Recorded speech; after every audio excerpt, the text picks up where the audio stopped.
Sydnie McConnell. We're going to talk today about how our BPC implementation project went, or is still going. It's still actually in process. So we're going to go through and talk about all of our lessons learned and things that we could have done better and things we did well.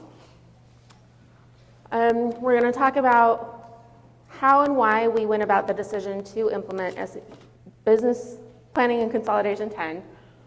We'll do a system overview of really our whole system architecture. It's kind of complex, it's a little goofy, so we'll talk through that, talk about the business case for the implementation. We'll review some of the pitfalls or disasters that we ran into, talk about how not to do things, and then talk about our full roadmap. We've got a roadmap where we're really transitioning from several financial systems across the world into a much more unified approach for our financial reporting. So first, a little introduction to Woodward and myself. I've been with Woodward for about 4 years.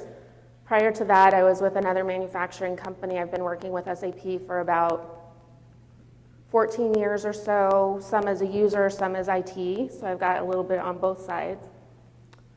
Woodward is the manufacturing company. We integrate leading edge technologies into fuel combustion, fluid actuation, and electronic control systems for aerospace and energy markets. Most of what we make, I have no concept, I don't understand it at all, but the segment I work with primarily is in aerospace and defense.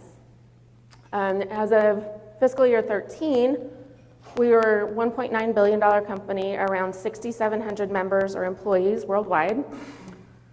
We are a pretty old company. We've got a lot of history. We were founded in 1870 in Rockford, Illinois.